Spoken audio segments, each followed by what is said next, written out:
ગુજરાત માધ્યમિક અને ઉચ્ચતર માધ્યમિક શિક્ષણ બોર્ડ, ગાંધીનગર. ધોરણ 10. વિષય સામાજિક વિજ્ઞાન.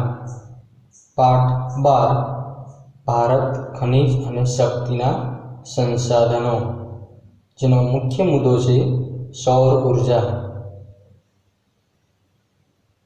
આ મુખ્ય મુદ્દો સૌર ઉર્જા એ બિન પરંપરાગત ઉર્જાનો સ્ત્રોત ગણવામાં આવે છે.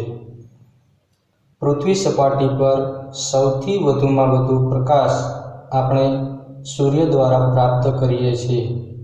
સૂર્ય સતત આપણને ઉર્જા પૂરી પાડે છે. તેથી સૂર્ય પૃથ્વી પરની ઉર્જાનો મુખ્ય સ્ત્રોત ગણાય છે. એટલે એમ કહી શકાય, સૂર્ય એ ઉર્જાનો અખૂટ ભંડાર છે. સૂર્ય વર્ષ દરમિયાન મોટા ભાગના પ્રકાશ એ દિવસ દરમિયાન એ પ્રકાશિત કરે છે. સૌર ઉર્જાને કારણે સમગ્ર સજીવ સૃષ્ટિનું જીવન એ અસ્તિત્વ રહેલું છે.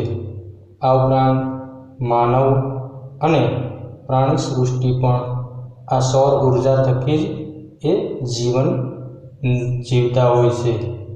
સૌર ઉર્જાની નવી નવી ટેકનોલોજી વિશ્વની અંદર અને ભારતની અંદર જે વિકાસ પામી રહેલી છે, એ વિકાસને પરિણામે વિશ્વ અને ભારત વધુને વધુ પ્રગતિ કરી રહેલ છે. સૌર ઉર્જા આધારિત અનેક પ્રકારના સાધનો છે. એ સાધનોનો ટેકનોલોજી દ્વારા ઉપયોગ કરી અને વિવિધ કાર્યોની અંદર ઉપયોગ કરવામાં આવે છે. જેમ કે સોલર કુકરનો ઉપયોગ આપણે સૌથી વધુમાં વધુ રસોઈ બનાવવા માટે કરીએ છીએ. તેવી જ રીતે સોલર હીટરનો ઉપયોગ આપણે ગરમ પાણી કરવા માટે વધુ વપરાશ કરીએ છીએ. જ્યારે સોલર પેનલ દ્વારા આપણે વીજળી ઉત્પન્ન પણ કરી શકીએ છીએ.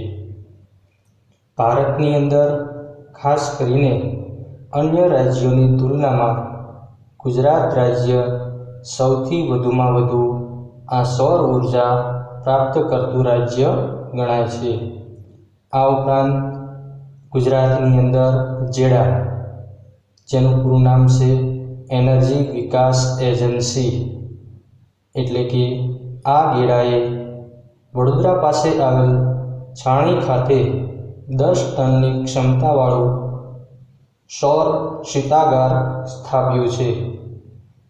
આ ઉપરાંત અત્યારના સમયગાળા દરમિયાન વીજળીનો વપરાશ દિન પ્રતિદિન વધી રહ્યો છે, ત્યારે સૌર ઉર્જાનો વપરાશ પણ વધી રહ્યો છે.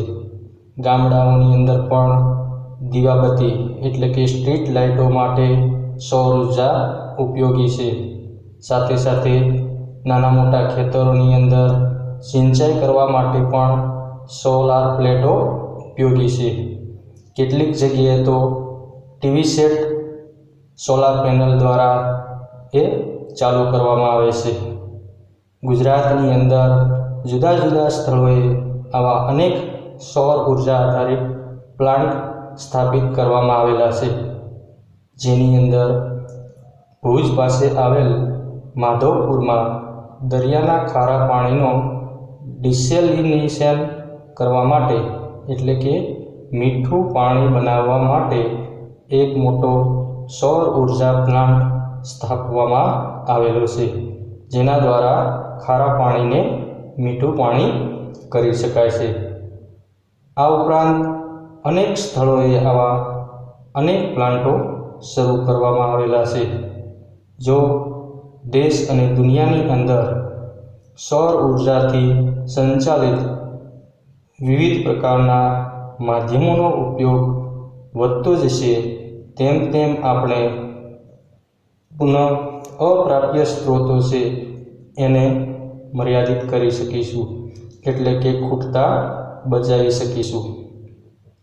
સૌર ઉર્જા આધારિત આજે અનેક ઇલેક્ટ્રિક સાધનો, બેટરીઓ અને એવા જ અનેક ટેકનોલોજી દ્વારા સાધનો વિકાસ કરવામાં આવેલા છે, જેના થકી આવનારા દિવસોના વધુને વધુ સૌર ઉર્જા આધારિત એ માધ્યમો છે, ઉપકરણો છે, તેનો વ્યાપ વધતો જશે. એ છે સૌર ઉર્જા.